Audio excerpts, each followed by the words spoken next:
here every Wednesday at 7 p.m. because we want to grow you as a defender.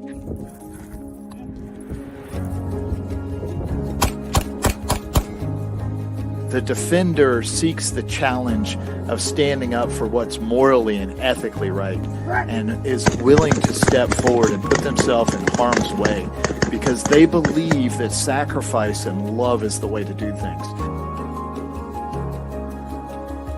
And what we mean by that is that you can grow as a good shooter, but what we're really here for is to help you grow personally as a defender.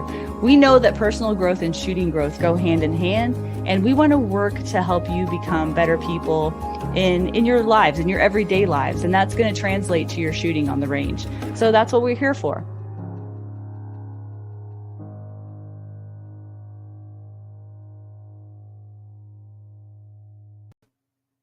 Hello again. It's Wednesday night. My name is Lora Thorson, host of Defenders Live. I'm so glad that you're here tonight. It's November 9th, 2022, and I want to thank you for attending. If you're watching this on the replay, please shout out as well. But if you would like to tonight live, I would love to hear where all of you beautiful people are from. Please shout out in the comments where you're watching from tonight. As we go through the live tonight, please also put in the comments any questions that you have during the broadcast, because at the end, as usual, we will answer any questions that you have. So feel free to engage and interact in those comments. We love hearing from all of you. Tonight in the green room, as always, we have Adam Winch, the founder of Defenders USA, and he will be behind the scenes, but he might chime in from time to time. We'll see what happens. But I have a special guest on for you tonight that I'll introduce a little bit later. First, I want to give a quick shout out to Haven Defense Company, the sponsor of this week's live. Be sure to check out Haven Defense Company. Britt Hickman and his family own this top-notch holster company in Colorado. All of his products are made in the USA, and their customer service is unbeatable. Don't take my word for it. Check it out on his website yourself. Britt makes sure each holster that leaves his shop is the very best holster he can deliver for you. He's my go-to guy for all things concealment. For 10% off any holster, go to havendefenseco.com and use promo code DEFENDERS at checkout. Thank you, Haven Defense Company, Brent and family, for being a supporter of Defenders Live. So tonight, before we get into our special guest, I do have a tidbit of the week, guys. And this tidbit of the week is special to me because it was inspired by a good friend of mine last week who put a post up on Facebook talking about just being yourself. And how many times have you heard just be you? Just do you, right? Do we really know what that even means? I wanted to explore that a little bit more. And I wanted to give you a little bit of a tidbit this week about how do you actually be yourself? So I believe, in my opinion, that whenever we're on the range and we're shooting, right, we have a series of steps that we myelinate and processes that we go through, right? And I've seen on the line time and time again shooters that have no problem duplicating a process, but you can tell the ones that really understand how to develop a feel. Do you guys know what I'm talking about? Shout out in the comments if you know what I mean. Most people can duplicate a process, but very few people can develop a feel. And I believe that truly being yourself requires operating on a feel. Now, if you're in the horse world, and I know some of you viewers are also a horse girl too, or horse guy maybe, and you've heard this term operating on a feel. It's not like anything new under the sun. But I've recently tied this in with being yourself. And here's what I have to say about that.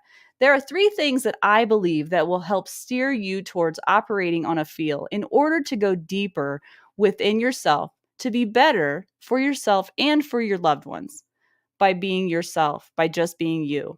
Number 1, pay attention. Have you ever been on the line shooting or in practice and you're just going through the motions? Your brain is not connected to your body, and you know you need to reconnect it. Well, the only way you can do that is first you have to pay attention to realize and have an awareness of yourself that you even are just going through the motions anyway, right? Have you ever done this in shooting? Are you doing this in your everyday life? Pay attention to your gut feeling. When you are being a version of yourself or when you're putting on a front, it feels different, does it not? Than when you're having coffee with your best friend and your guard is down and you're just being yourself. Pay attention to that. Pay attention to that voice in your head that when you start thinking more about yourself than others, when you start focusing on shifting your focus inward rather than how can I be of service to others? That entire attitude is a different feeling, right? So pay attention to how that feels. When you're being true to yourself and to others, you should be filled up with joy. And when you're truly doing what God has designed you to do and what you're here to do, it will feel different. Okay? So pay attention to those subtle cues just like you do in shooting, right? And just like in shooting, deliberate practice is important. I am in a weekly exercise of showing up for you guys, okay? More showing up better and more than I ever have before. And I have to make sure and keep myself in check that my compass is truly pointed north as I'm doing this, that my intentions are to help you and not to serve myself. And so your dry fire practice in being yourself should be checking in with yourself and not running on autopilot in your life. How many times in the course of a day could you check yourself and realize you're running on autopilot? Okay. So there's a lot of things we learn in shooting, guys, that we can apply to everyday life. I say this all the time, but there are so many parallels that if we just pay attention, we can pick up on this stuff and we can be better. Number 2, don't use it as an excuse. Be careful not to use, oh, I'm just being myself. I can't be anything else. Don't use that as an excuse to not try to be a better version of yourself. Always strive to try to be a better version of yourself. Stand firm in who you are and what you believe. And also know that being you isn't about searching outside yourself for anything. You're never going to arrive. And so stop trying to search for the thing. There is no thing, right? You have been there all along. No matter where you go, there you are. Have you heard that before? No matter where you go, there you are. So there is no searching or arriving outside of yourself to find that. You never left. And where you need to look is not out there, it's in here. And just like shooting, once you've shot enough, you know the right feel. You know when everything is perfect and you can make that perfect shot. If you've ridden horses enough, you know the right feel because you've practiced it. So practice in your everyday life, learning that groundedness and living in that space of knowing yourself well enough to be yourself. Last thing, being you is a true gift. View it as a gift. Being yourself should feel good in your heart, in your soul, in your consciousness, and it's something that no one can do but you. It's a true gift, so you should embrace it. You should run with it even. You should celebrate it and know when you strip all of life's BS away, when you strip all of life's conformities, ideas, outside voices, and influences, deep down, there you are. You have a gift that no one else has. So protect your gift and use it for good. That is all I have to say about that. Off my soapbox. All right, so let's get on with the live. The reason that you're here tonight to talk to a wonderful man, Mike Willever. Mike is from the ASP Podcast, and he's a team member of Active Self-Protection. And I don't know Mike personally, so I'll be learning a lot of things along with you. And Mike, I'm going to bring you on now. Welcome to the show, my friend. It's so good to be here. I really enjoyed that tidbit. That's good stuff. And I would add one thing to that, which is from a Christian perspective, is if you seek out and ask God for your spiritual gift in life, whatever that might be, He will let you know what that is. It may not come right away, but it will come with time. And I think, like for me, I'm pretty sure God has me on earth to encourage people and to build people up. So that's what I try to do. And in that vein, I think you're doing a great job. That was a phenomenal open. I'm inspired. I want to go out and do some stuff now. I don't even know what I want to do. I want to do something. I'm so glad to hear that. That felt good too. So I knew I was in the right space when I was doing it. So that makes me feel good inside. All right. So, but let's talk about you, Mike. Um, First of all, okay, I have something I have to like get off my chest.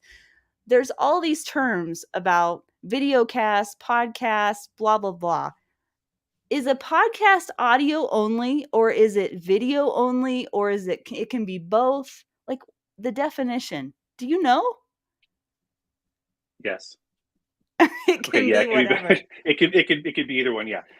Plenty of I podcasts have a video aspect to them. A lot of still are audio only. Mine's audio only for a bunch of reasons. This is something we've been talking about quite a bit. Actually, me, Neil, John, and Steph have been talking about the possibility of going with video.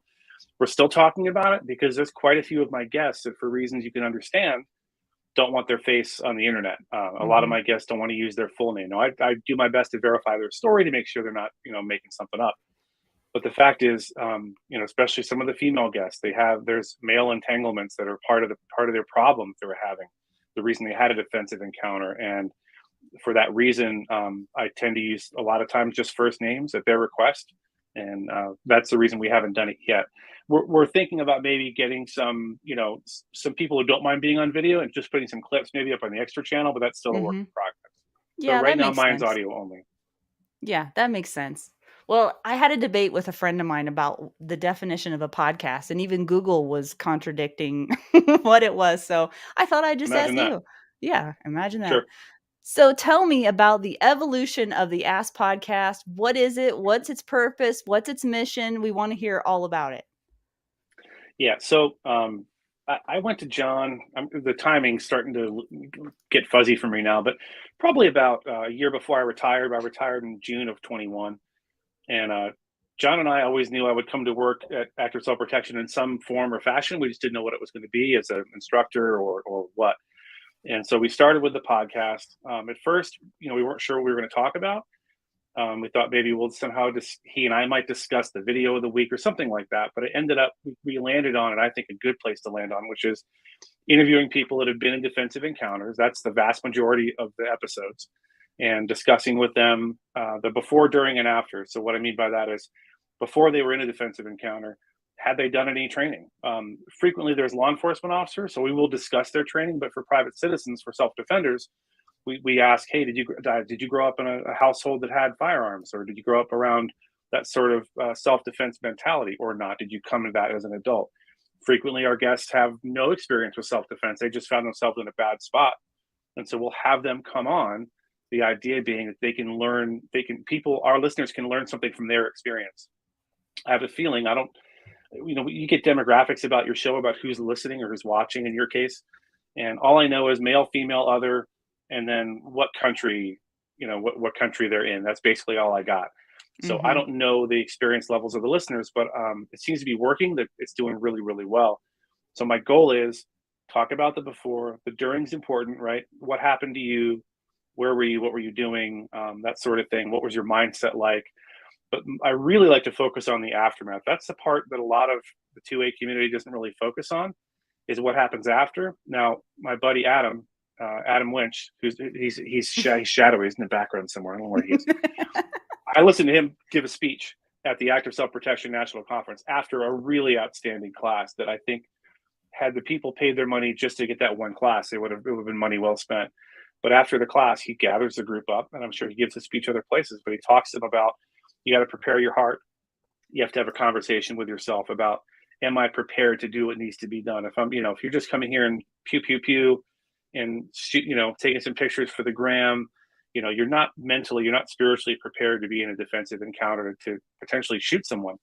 And that speech blew me away. In fact, I talked to John, Neil, and Steph, and if he's back next year, God willing, he'll give that speech to the entire conference at the beginning of the conference to get their mindset right. So the Mhm. after part for me, I focus on the investigation. So whether you're law enforcement or self-defender, hey, what happened when the cops show up? Did you talk to the cops? Was that a good idea to talk to the cops? The investigation for a police officer, law enforcement officer, did they take your gun away? Did they give you another one? All that sort of thing. Did you give a statement at the scene, or did you have a union rep? And then we talk about other things like, the legal aftermath. We've had some defenders who've gotten themselves in hot water, frequently through no fault of their own, but they end up getting arrested and they end up in jail and they end up having to defend their freedom in the legal system, and that can be very, very precarious. So, that frequently that will carry over into, hey, do you have some sort of legal membership, that you avail yourself of? We have Firearms Legal Protection is one of our sponsors. But I tell people, go to FLP, go wherever you got to go, but research it, find a good company, and get some insurance so that you have an attorney to call. And then we talk a lot about PTS. PTS is, and I leave the D off advisedly, it's not a disorder. PTS is a very natural response to being in a defensive encounter, to being in a violent encounter, especially one you weren't anticipating. So we talk about how it might manifest itself. And PTS is different for everybody. None of the symptoms are new, nothing's new under the sun as far as that goes, but how and when they manifest themselves can be very different from person to person. Something as simple as, you're just some mom going to work and dropping the kids off at school and you end up having to be in a gunfight you weren't expecting. What was it like afterwards? How did people view you? When you go to the PTA meeting, do you get funny looks? Like certain things that I think most other people just aren't talking about. I want to get that stuff out there into the public eye. So that's basically what the podcast is about in a nutshell. And talk a little bit more about you and your background too, because you have quite a background before coming into active self-protection. Is that right? Yeah, I was a police officer in a couple of small departments back east, and I joined the feds in '96 with the former Immigration Naturalization Service, the INS, as an investigator. And I've done various and sundry jobs. We combined with Customs in 2003, and we became ICE. And then we became HSI, Homeland Security Investigations.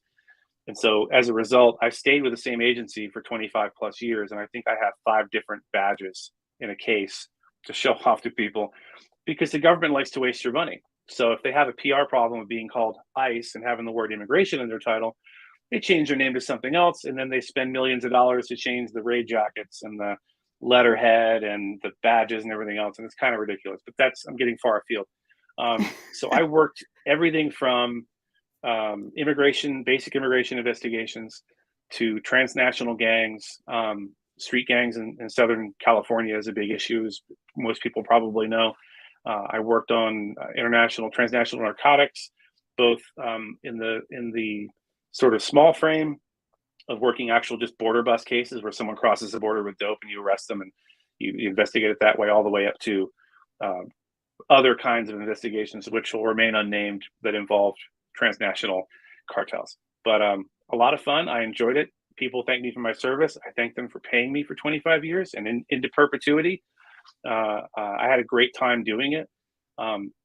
If there's any cops watching, the piece of advice I always give to especially to younger law enforcement officers is, this is a job. It's a great job. It's an important job and a job you should take seriously, but it's not your identity. So, if for whatever reason you get medically retired, or for whatever reason you don't make it through field training, or for whatever reason when you retire, you have that weird, oh my God, I'm not a cop anymore thing. That's to be avoided. It's an honorable profession. Do it honorably. Protect your community and your partners as best you can, but it's just a job. And if the job doesn't work out, or you don't stay with it forever and ever, that's okay. There's other things to do that are just as honorable as law enforcement. I think Adam had something he wanted to say. Hi, Adam. I can't hear you. Adam's muted. You can do it, buddy. You're still Nope, muted. Still no. It's probably a button you got to push. I'm just guessing. There you go. There he is. And he went away again. Still no. Oh, shoot. There. Okay, there you go. Okay, there. So Mike, I want to pick on what you said about cops it's just a job, right? Because too many of us in the law enforcement world made it an identity, and it, in a sense, it gets in the way. But could we say the same thing for the gun training crowd, that for those of us in the gun world, maybe we're not law enforcement, but now we're in the gun training crowd, that sometimes we let that identity take over so much that it takes away from maybe our ability to fully enjoy life as we're meant to be? Yeah, and I think that carries over as well, Adam. Well said. It carries over into the self-defender community as far as I'm concerned. I think some people, it becomes so much a part of their identity as being, a CCW holder and training and everything else that it excludes other parts of their life, and it shouldn't.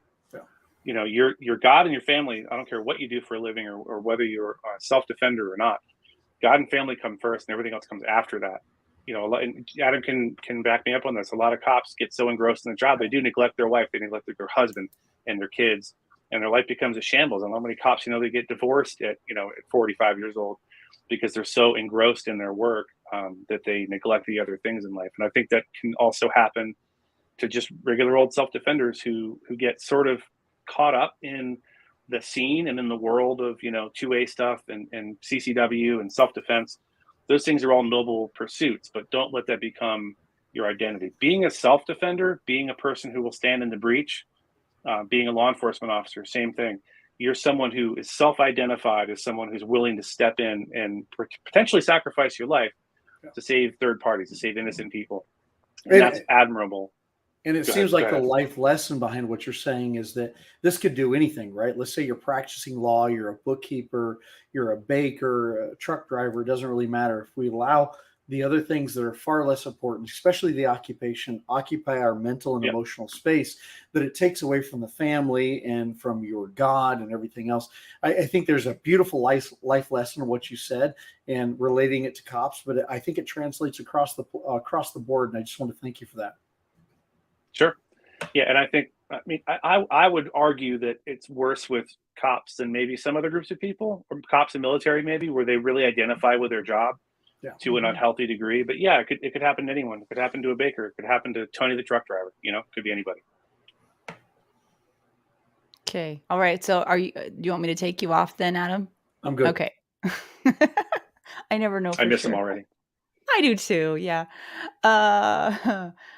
Let's see here. So let's get into, since we know about the podcast and we know a little bit more about you, then let's get into the meat of really some of the things that our audience can take away from some of the interviews. So do you have a most memorable interview that you can think of that you've had with somebody that had a very pivotal moment or a big lesson that people really need to take away?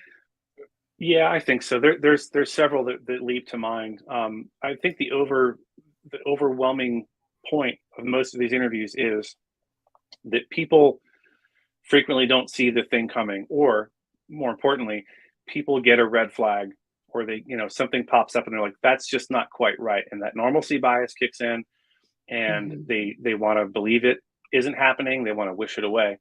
Our CEO, Stephanie Widener, was giving a class at last year's conference that I was attending about women's self-defense, mainly women's self-defense.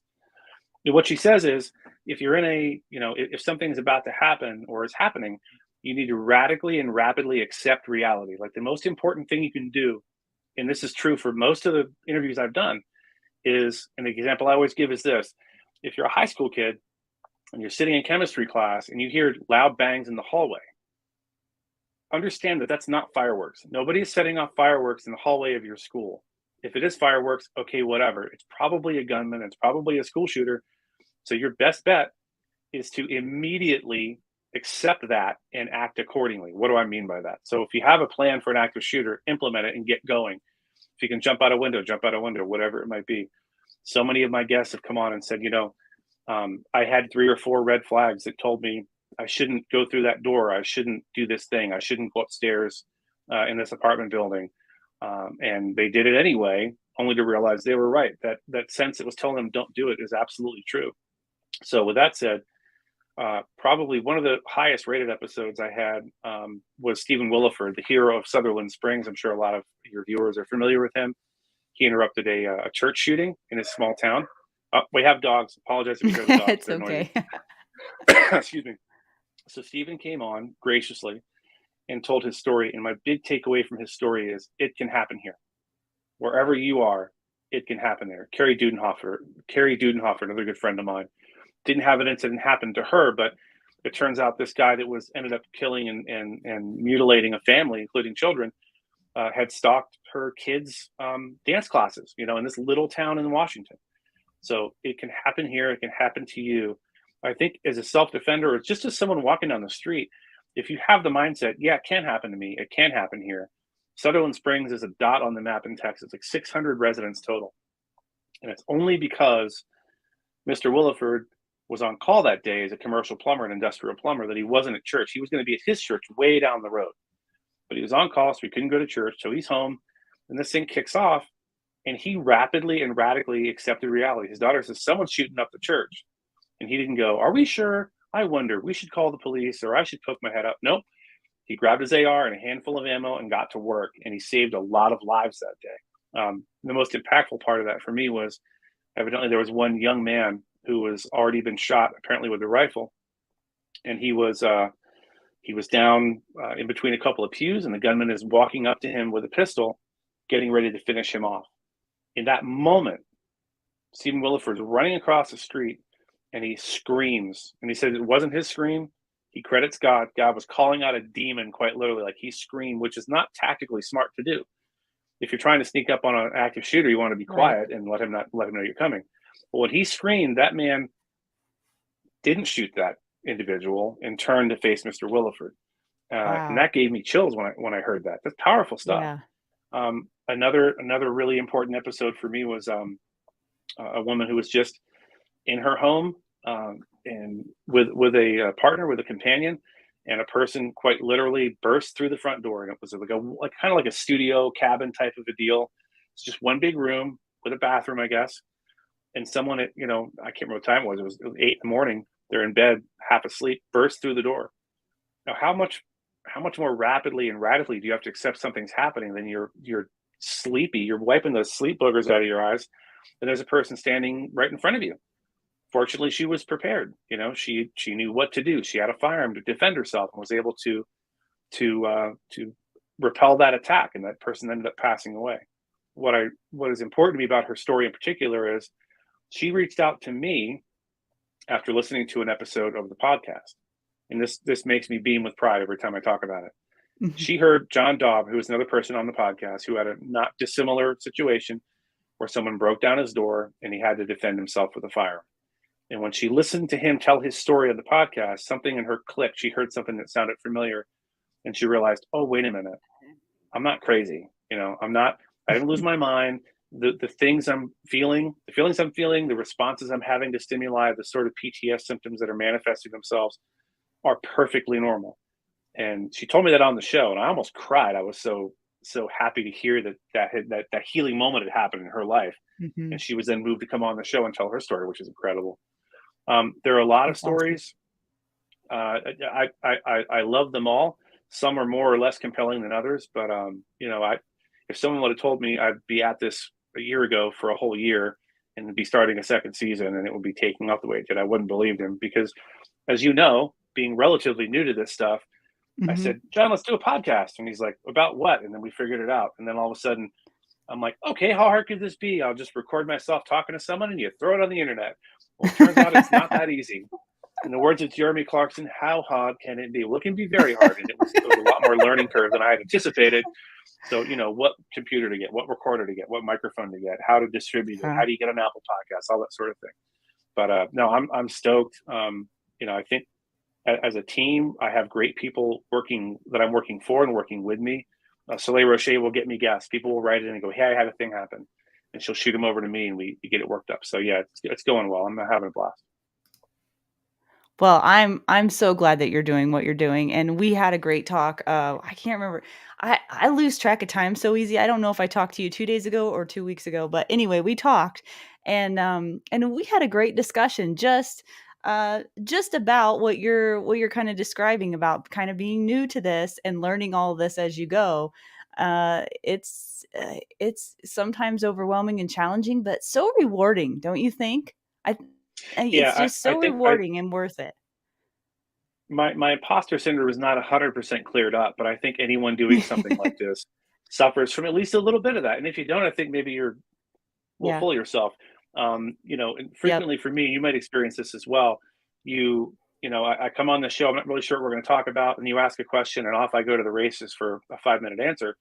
That imposter syndrome is very real, But, Hmm. once you get me going, I'm comfortable. I'm like, okay, yeah, I do know some things about some things, and I have some intelligent things to say. Not always, just ask John. I just But admit when I but don't know usually, things, you know? I mean, well, that's we're that. It's just a real superpower. human beings. I think that's what people care about. They just wanna see real people, you know? So Yeah, it's 100% a superpower to say, first of all, to mind your own business. That's always nice. But more importantly, when I don't know something, I was a Fed for 25 years and a cop before that. There's plenty of things I don't know and happy to say to my kids, I don't know. Usually I know the things my kids ask me. Sometimes I don't. And when I don't, I'm like, I yeah. don't know. And Mhm. I think that's a great way to be. And honestly, watching you doing this and being in the phase that you're at reminds me of where I was, a few months back when I was getting started. And I'm going to Mhm. enjoy. I'm going to start watching now and paying attention and watching your development. But I think you're going to do great. I think you're killing it already. That tidbit was spot on. Well, thank you. I appreciate that. Well, let's move on here because I want this to be about you. So whenever you are gathering these lessons, right, from these people who have gone through real life violent encounters, do you think that there's something recurring that most people miss in the process of thinking about a violent encounter? Is it the fact that they don't think it's going to happen to them and they don't have that mindset of thinking of realizing that it actually could, or is it something else? Yeah, I wish I could take notes because there's three answers to that question. One, the Oh, most prominent one is red flags and ignoring them. If something's telling you don't go through that door, don't go through that door. If something's telling you that person might be about to rob me, listen to that. And the thing is, if you listen to it, you turn around and go away and don't get robbed. What's the harm? You know what I right, mean? You're just right. you're 10 minutes late to go to the store to buy steak and eggs or whatever you're going to buy.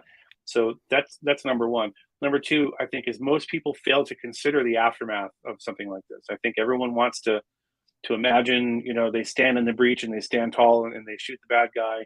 And it's, first of all, it's 100% justified. It's 100% clear to the investigators what happened and that you're justified in doing what you did.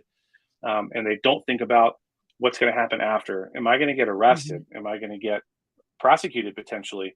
We had a guy in recently, just as an example, and he was at the bus stop waiting for his daughter with a neighbor who had a car. Our guy was armed, legally armed, and for the sixth time in as many months, his daughter was not on the bus. A 6-year-old, 7-year-old, I can't remember, a young girl is not on the bus, and the neighbor's kid isn't on the bus either. They got on the wrong bus, or the school lost him, or whatever. And so, thinking, "Oh no, my daughter's missing," he jumps in the car, goes down to the school, and understandably raises some cane with the administration, expressing his displeasure. And the police were called for an unrelated reason, and they didn't apparently like his hooting and hollering too much. So when he's putting his daughter in the car, when they finally found her, he leans over to buckle her in, and a little bit of his concealed Kydex holster is revealed to an officer standing behind him, who promptly arrests him for carrying a gun on school grounds, which is a BS discretionary arrest. The cop was mad because he didn't like this guy's attitude. This is my opinion, of course. It turns out under the law in his state, as long as he wasn't brandishing it, he might have been okay legally to be where he was. So I think for me, it's people miss red flags, or more importantly, they ignore red flags, and they Mhm. don't consider what might happen after most especially after they deploy a firearm. I'll say this on the show all the time. What happens after you deploy a firearm as a private citizen will depend largely on the investigating officer or detective, and potentially their view of the Second Amendment. And not a lot, but some cops don't think that everyone should be carrying guns, so they have a Mhm. personal thing. So they might be looking a little harder to put you in a bind than they might be someone else. And then you have to consider the prosecutor, and you have to consider the judge. If you have an anti-2A prosecutor, which we have all over the place now, they might go out of their way to pursue a charge against you that they might Mhm. not otherwise, if it's something other than a firearm. So having some kind of legal protection ahead of time is critical. Pay attention to red flags is critical, and consider what might happen after. And we talk about mental reps a lot on the show and on the podcast. Listening to my podcast will hopefully give you a mental rep. It'll put you mentally in a position that someone else has already been in. You can consider options. You consider what you might do to avoid that situation, or what you might do in that situation, and hopefully learn lessons from listening to the show. That's why most people watch, the Active Self Protection YouTube channel and the Extra channel, is because they're trying to get a mental rep in. two things are important: mental reps. Okay, obviously, actual training is super important, but things you Yeah. can do for free: dry fire, right? Mhm. Mental reps, and considering the outcome of a situation. And if you get these mental reps, and you might, more importantly, you might end up avoiding being in a situation in the first place. And Mhm. isn't that the ideal thing, is to avoid being in something? I don't mean not intervening in something if you're needed, but I mean, if you're walking down the street and you see a couple of really scary looking guys and they're eyeballing you, you might want to consider turning around before you get too close and avoid that thing altogether. So Mhm. those are the main takeaways that I get from listening to my guests. Yeah. Common sense goes a long ways, but not everybody chooses to exercise it for some reason. Some don't possess it, I think. Yeah, I agree.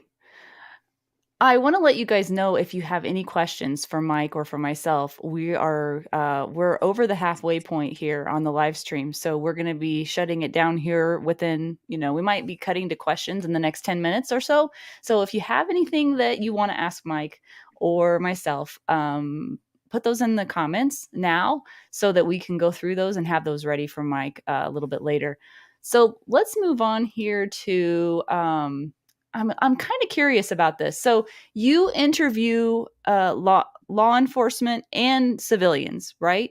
That have gone through Yes, encounters. Okay. correct. So do you see any distinction at all between the mindset perspective of a law enforcement officer versus a civilian, or is there Well, not much of a difference? no, I think it definitely depends. Hmm. Some cop, and Adam can testify to this. Some cops go through their career thinking it'll never happen to them, and they're not mentally prepared, and they haven't had that conversation with themselves. Am I ready to deploy lethal force if necessary to defend myself and others? Am I ready to go through the investigation and everything else? And they kind of wish it away. That's real. That happens in law enforcement, unfortunately. But I think for the most part, the difference for me would be between self-defenders, cops, put those in one basket of people who are considering their own protection. They're considering Hmm. their own self-defense, and they're training for it, and they're preparing for it mentally and physically. Then the Hmm. people I have on my show who that wasn't really ever a thought. They just sort of lived in a place where they felt they could just kind of live their life. And I think most people don't think about it, or if they start to think about it, they find it unpleasant, so they stop thinking about it, or they push it out of their mind. Hmm. So I think the Hmm. people that weren't in any kind of self-defense mindset is in one basket. Then the prepared self-defenders and people who've trained and prepared, and cops are in another. But then there's, like I said, there's the law enforcement aspect. I know I've worked with some people that I question their dedication to the job. There's cops who barely qualify with their gun. They do the bare minimum to Hmm. get by. They don't seek out training on their own. So those guys are dangerous kind of for everybody. They're dangerous for the community and for their partners and themselves. I always say on the badge cams, if you know you're not ready to do what you have to do as an LEO, you need to quit. You need to quit, Hmm. or you need to start training and change your mindset. And again, I'm sure Adam backed me up on this. There's plenty of cops who let themselves get way out of shape on the job, or they skip the range as many times as they can. And when we Hmm. watch these videos on the main channel, these badge cam videos, some of these shots these officers have to make are not easy. There's a hostage involved, or there's a weird angle. There's somebody up on a balcony they have to shoot at, or whatever. And I can't say enough how important your marksmanship skills, but more importantly, your confidence in your own marksmanship skills are, Hmm. whether you're a private self-defender or in law enforcement. Getting that training in is important. So there's those three groups. There's the cops who don't care. I'm sure Adam has something to say about that. And then there's the private citizens who just don't consider it, or they push those thoughts out of their mind. Then in the middle, we have our self-defenders who train, and our cops who train and actually are serious about what they do. Yeah, Mike, you said something pretty interesting here. When I've done research on cops shootings, and the ones that I've seen or been involved in, it seems like the accuracy rate of the standard police officer is so low that to me it's chagrining, right? It's sad to see. Um, what is something we can do to not only increase the accuracy rate of of the civilian defender, but maybe even to also reach out to the cops and be like, hey, look, maybe come to some good training out there versus the standard stuff that's just for post that's out there. What can we do to entice both groups to come to more training? Because I think that's important. And furthermore, what can we do to also help people more prepare for the mental and the emotional aftermath, right? We talk about FLP, or Firearms Legal Protection. You guys sponsor that. We do too. But also the soul aftermath. What's something you tell people to prepare them for the aftermath of those days?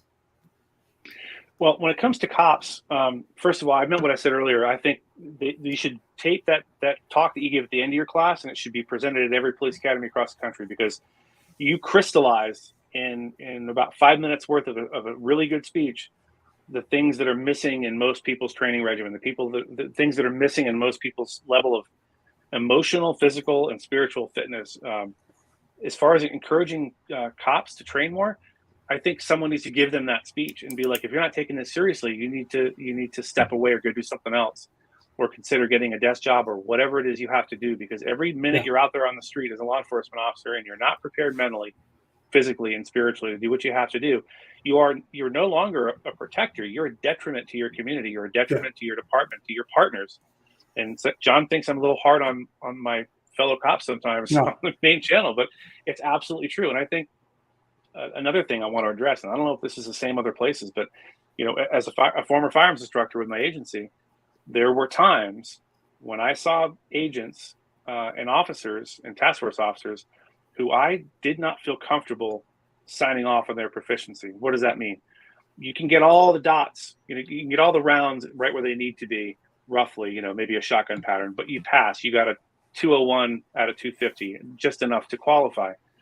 There needs to be a mechanism through which I, as an instructor, can be protected from retaliation. If I say, you know what, Adam, God love you, I want to help you, but I'm taking your gun right now. You don't get to carry a gun anymore because I'm not confident in your proficiency, your overall proficiency in your mindset or whatever.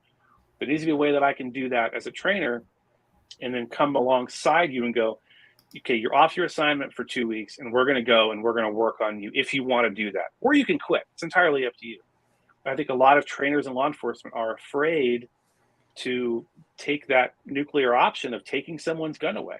I don't know if you've seen that in your time as a trainer in LE, but I've seen it a few times where I saw somebody with a shotgun in my shotgun class that I developed from the ground up because my agency was a little lackluster on the shotgun training. I'm a big fan of the 12 gauge. And so I create this class, and I had a guy come through, and he passed the class, right? He got everything done he needed to get done, but he was shaking like Katharine Hepburn on a hayride the entire time. He was dropping rounds and fumbling, and his transitions to his pistol were terrible. And I just took a chance, and I'm like, look, you qualified, right, dude? But do you feel like you're ready to hit the street with a shotgun? And he said, not really. No. I don't really think that. I go, good. Give it to me. Come back here next week. We'll do 40 hours of training. And he came back with a good attitude and did that 40 hours of training. And he was switched on. He was just unsure of himself. And I think that option in law enforcement needs to be exercised more often. That brings me to another point about training and students. You probably know this already, both of you. But there's two kinds of students you're going to have to spend more time with. There's students who are uninterested and unwilling to learn. And there's students who are struggling. I love struggling students. I adore struggling students. Coming alongside them and helping them figure it out, And you've seen it, I'm sure. You see that light bulb go off over their head, and they're like, oh, And for example, I've had bad days at the range. As an instructor, you have to score much higher than the average agent, right? So I'm at the range one day, and I'm shooting just a basic qualification course, and I am tanking it. I mean, I'm not even shooting the minimum qualification score. So 250 is perfect. I usually score 245 to 250. I wasn't scoring 200 that day, and I'm getting, gets in your head. You get more frustrated. Like, why am I doing what's going on? And so I had another instructor come over and just watch me shoot. And I get done with the 25-yard line, and he says, Willever, you're holding your breath. I'm like, what? I'm not holding my breath. Get out of here. When you tell a student something's going on, and then you got to videotape them to prove to them that that's actually what's happening. You're like, no, really. When you go to defeat your retention on your SS3, you're coming down, you're defeating the retention, you're coming back up, you're establishing a firing grip, you're coming out, you're a mess. And he said, no, you're not. You're holding your breath. once you get the gun out and on target, you're holding your breath. Well, I had no idea. Look, I'm not comparing myself to Tom Brady, right? But even Tom Brady needs a coach. You need someone to come alongside you and watch you and help fix your deficiencies. And like I said, man, nothing made me happier than a struggling student who wanted to get better and was willing to learn. The big problem with teaching cops, Adam, you can back me up on this, is they already know everything. There's nothing they can possibly learn from you. Everything's there's nothing worse than getting in front of a room full of cops who aren't interested in learning from you. I would say, look, you got to empty your cup. Trying to pour tea in your teacup, dude. Your cup's already full and it's just spilling out over the side. So do me a favor, empty your cup. Let's start over from scratch. I do miss the instruction element. I've been kind of out of that for a while since I retired, so I'm looking to get back into that at some point. Maybe I'll come up and take one of your classes, Adam. I'm willing to slump for a few days. I would love to have your brother come up anytime. Lora, I'll get out of here. Thanks, Mike. All right, we are moving, Mike, through this hour. Like, I'm not even getting to half the questions I had, but that's okay. This is good stuff. I really appreciate you being on tonight. This has been fun. Oh, it's my pleasure. I was thinking of something. I had to write it down while you were talking. When we were talking about the different buckets of people that you were saying, the self-defenders and LEO were in a bucket, and then the people that just had no idea that this could ever happen to them were kind of in another bucket. When you look at the survivor bucket of the people that you've interviewed, are there certain characteristics of survivors that you see that also do as well as one can in surviving the aftermath? Do you notice any particular characteristics in those people? So I guess the question is, do I see a characteristic or a set of similarities between people who first have an encounter and then sort of the aftermath goes as well as it can go versus people who have a harder time? Right. They not only survived physically, right, but afterwards they were able to at least not have everything fall apart on them, right? Yeah, that's a tough one to answer, honestly, because I don't want to. Yeah. I definitely don't want to show any disrespect to any of my guests because I have tremendous respect for all of them. But there are people. I think mainly it's along the lines of the people who were more prepared for it, who had a Mhm. realistic expectation of what a defensive encounter might look like, how it might end up, and what might happen to Mhm. them afterwards. Those Mhm. people tend to do a little bit better.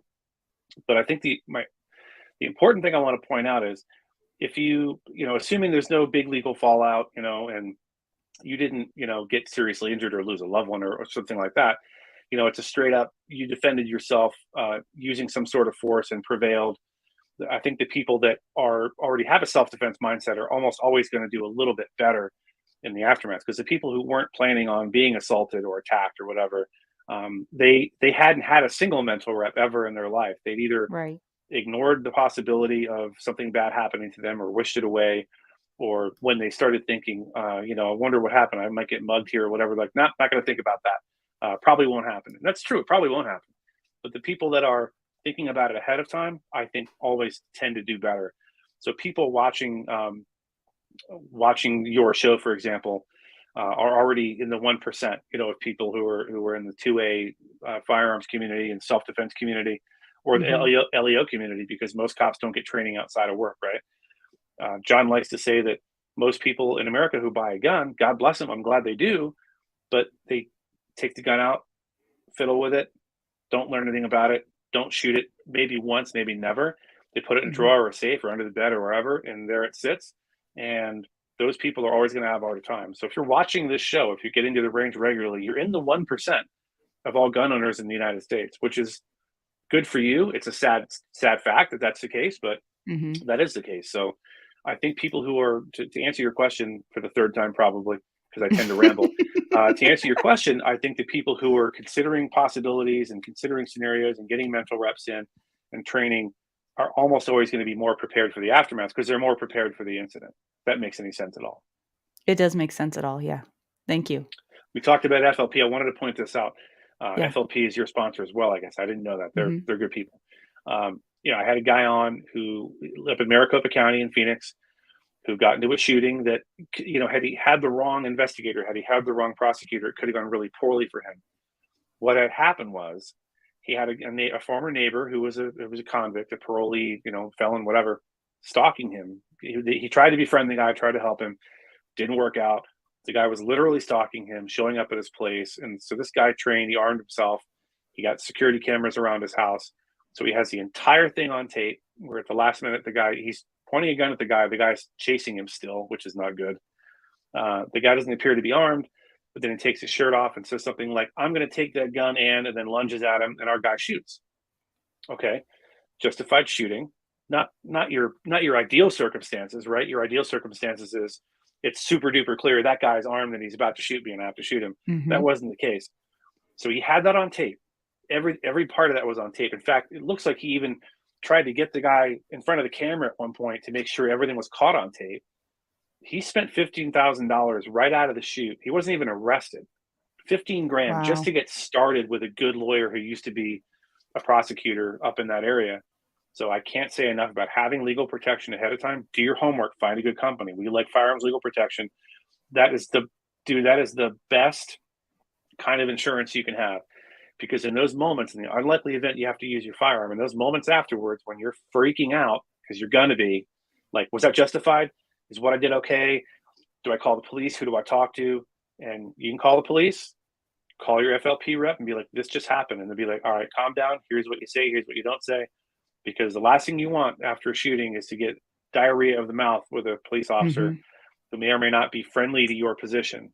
Because the things you say in the immediate aftermath, those are documented. And so if 6 months, if a year down the road, when you're in a criminal trial or a civil trial, and something you say doesn't match those spontaneous, excited utterances you made immediately in the aftermath of a shooting, you're going to have a problem. You're going to have a real problem because it's going to look like your story changed, even though you weren't in a right frame of mind right afterwards. So that's my advice about that.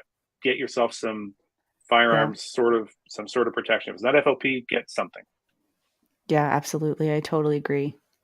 Are you good to go into Q&A, Mike? The time is flying by when you're having fun, right? Yes, just no questions from Chris Brady. I saw his name on the screen. Anyone but Chris Brady there's can ask two. you a question. There were two in here. No, there's one. There's one in here from him. So no, I'm kidding. That's fine. You can be Chris. Okay. We like Chris. All right. Lora wants to know, I missed the beginning. What is Mike's podcast called? Yes, the Active Self-Protection Podcast. Very cleverly named. Yeah, we didn't think about calling it. I wanted to call it the Mike Willever Show, but John wasn't having any of that. So no, I'm just kidding. Yeah, had it not been, by the way, if you're going to start a podcast, affiliate yourself with a YouTube channel that has 2.7 million subscribers. It really helps. I can't say enough about it. I just don't think I would have as many followers if not for that. I'm kidding. Of course I would. Yeah, Active Self-Protection Podcast, and we're up on Apple Podcasts, Spotify, Overcast, Google, all the main ones, all the major ones. And if you come over to the Extra channel, Active Self-Protection Extra on YouTube, you can catch back episodes. Be warned, it's still audio only, so it's only just a graphic of this basically, and my stupid voice talking for an hour. It's not stupid. Okay. I see you, Chris Brady. Well, speaking of him, here's his question. How can we prepare other than just saying to ourselves it can happen for the PTS after an encounter? That's actually a brilliant question. I'm shocked. I want to know who told Chris to ask that question. Anyway, no, all seriousness, we talk about spiritual and emotional, and mental, physical fitness all the time. John Daub, I mentioned him earlier. He had a disturbed young man break through his front door, buck naked, in middle of the morning with his wife and children home. He had to protect them, and he talked a lot during the interview and afterwards. He talked a lot about being in good physical shape, just being having a regular workout routine and having that outlet helped him. I can't say enough about be right with your God, the people that you love. So if I died right now live on your show of a heart attack, no one I know would wonder where I stood with them. I wouldn't be like, oh no, I wish I would have told Adam Lynch I loved him. He already knows. And then furthermore, having done those mental reps ahead of time, visualizing things ahead of time, getting the training ahead of time, I think in my experience from the people I've talked to on the channel, absolutely has helped them work through this stuff, because after the immediate aftermath of a shooting, when there's still gun smoke in the air and they're shaking and their blood's pumping and their adrenaline's dumping and they're thinking, what just happened? What am I going to do? the people that have prepared for that ahead of time are almost always going to do better. And you can't avoid PTS. Not everyone gets it. People get it in varying degrees, or more or less serious. Some people, it manifests in different ways. There's a bunch of different potential ways that it shows up in your life: hypervigilance, lost sleep, nightmares, just sort of worrying about things all the time, being jumpy, you name it. Those things, some of them are inevitable, but I think you can minimize them as much as they can be minimized by being prepared ahead of time, by considering what might happen and what might happen afterward ahead of time. I mean, I sound shameless, but listen to my show, listen to these people's stories, and get a sense for what they went through, so that you have some sort of frame of reference for, if God forbid you're in a defensive encounter, you have some prep. It's not the first time you thought about this stuff, but that spiritual fitness and just the relationships that you have, the last thing you want on earth is to be on the losing end of a defensive encounter, God forbid, and you're bleeding out. And all you can think about is, man, I wish I'd have told my kids something. I wish I would have told my husband something. I wish I would have told my wife something. I wish I wouldn't have left on a sour note, or whatever. That, unfortunately, losing a defensive encounter is in the cards for absolutely everybody. The most switched on, locked on Navy SEAL dude can get killed feloniously by a bad guy. It can happen. You can't defend against every single thing. So being right with people, and in the event that something terrible happens and you are dying, you are bleeding out on a sidewalk somewhere, just know that your relationships are in the best shape they can possibly be to prevent. I can't imagine that last thought, being that I was crappy to my kids or my wife or my granddaughter, or left something unsaid. So I live every day. Having lost a couple of people very close to me very suddenly from suicide taught me the lesson that I don't want to leave anything unsaid or undone, or any relationships unmended if they're mendable, if that makes any sense at all. Yeah, that's absolutely necessary. I'm so glad that you said that you touched on that. I don't think that gets brought up enough. I don't think it gets talked about enough. And that's part of our mission at Defenders as well, is to bring awareness to all of these things. And yeah, tune in for more, guys, because there is so much more coming with Defenders Live and Defenders USA that is right in that vein that you're talking about. So I'm so glad that you brought that up, and it just can't be said enough. It really can't. So, okay, more questions here. Brent wants to know, do you have more LEO or civilian guests on your podcast? More so far, it shakes out how it shakes out, right? I don't pick the guests. They come to me, and either they have a compelling story or they don't. I would say it's 2/3 civilian, I'm guessing. I'd have to look over the list, but it's almost certainly more civilian than LE. And had LE guests reach out, and the story wasn't good for the show, so I had to turn them down. But I'm genuinely more. I think the badge cam main channel stuff is more important. That stuff gets shown in roll calls and in LE training, so my words there are more impactful, I think. I really tend to focus more on private citizens, non-LE people on the podcast, but there is both. I'd say it's probably 2/3 non-LE, a third LE, something like that. If I had to guess, that's a gross estimate. Okay. Tori wants to know, what is the percentage of non-self-defenders that start training vigorously after an encounter? My man, Tony, the truck driver. Dude, that's a great question. I mentioned you earlier. You might have caught that, Tony. I was talking to you. So what I love is how frequently people who either weren't self-defense minded before an incident, or were, but maybe not enough, do that exact thing. They finish up and they're like, holy crap, this could happen. If it happened to me once, it could happen again. Something that Adam can tell you is probably true in his experience as well, is like, once a cop gets into a gunfight, it's almost guaranteed he or she's going to have another one before the end of their career. It's like they become this giant poop magnet, and it happens again. So if you've been in a self-defense encounter and gotten through it somehow by sheer luck or whatever, now is a good time to start training. It's a good time to start training before something happens. But I've seen a lot of people come on and tell me, yeah, I had this thing happen. I wasn't really prepared, or I had trained but not seriously, not hard enough, so I doubled down. So that's pretty common, Tony. Great question. Thanks for asking that.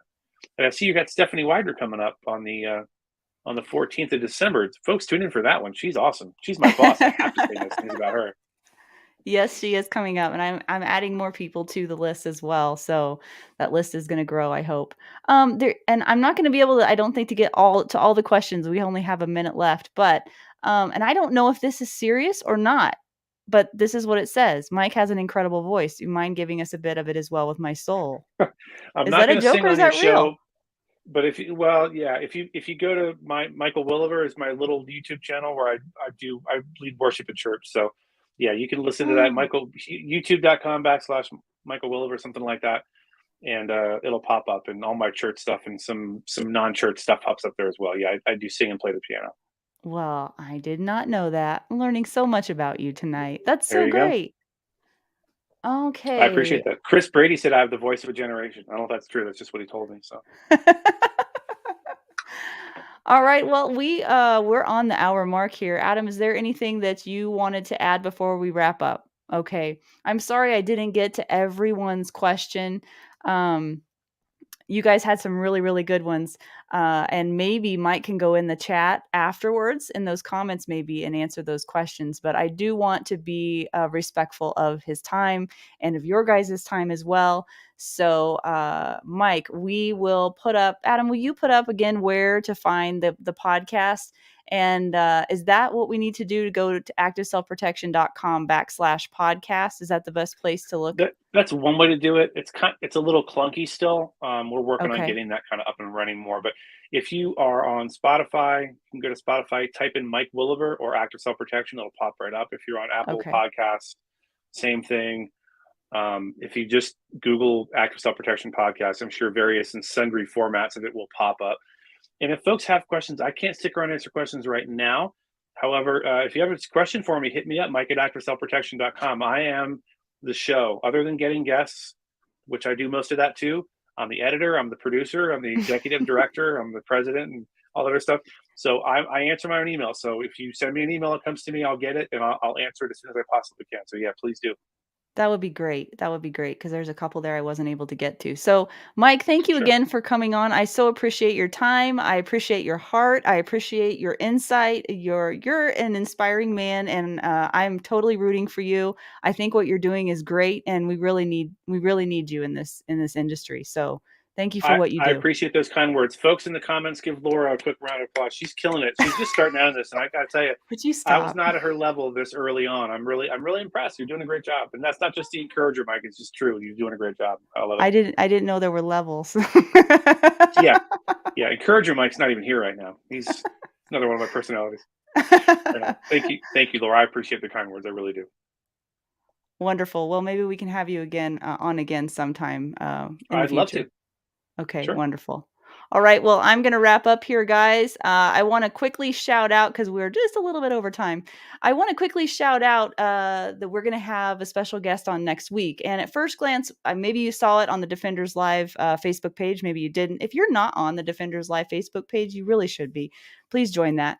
But we're going to have a special guest on next week. Her name is Karen Troster, and she is the CEO of a bank in Colorado. But she is so much more than that. And we are going to be deep diving into a lot of things about protecting ourselves, not just physically like we do. We talk about that a lot, but we are going to deep dive even more into protecting yourself spiritually, emotionally. And for Karen, she's going to talk to us about protecting ourselves financially. So she's going to be on next week on Wednesday, 7 p.m. Mountain Standard Time. And she has so much to offer. She is a woman of faith, a woman of service, and just a bright star. She is hard to describe unless you've met her. So I'm really looking forward to introducing her to you next week. I hope that you'll tune in. And as always, feel free to reply to the emails that I send you. Shout out in the comments. I love hearing from you guys. And feedback is always appreciated. And we will plan on seeing you next week. Until then, take care.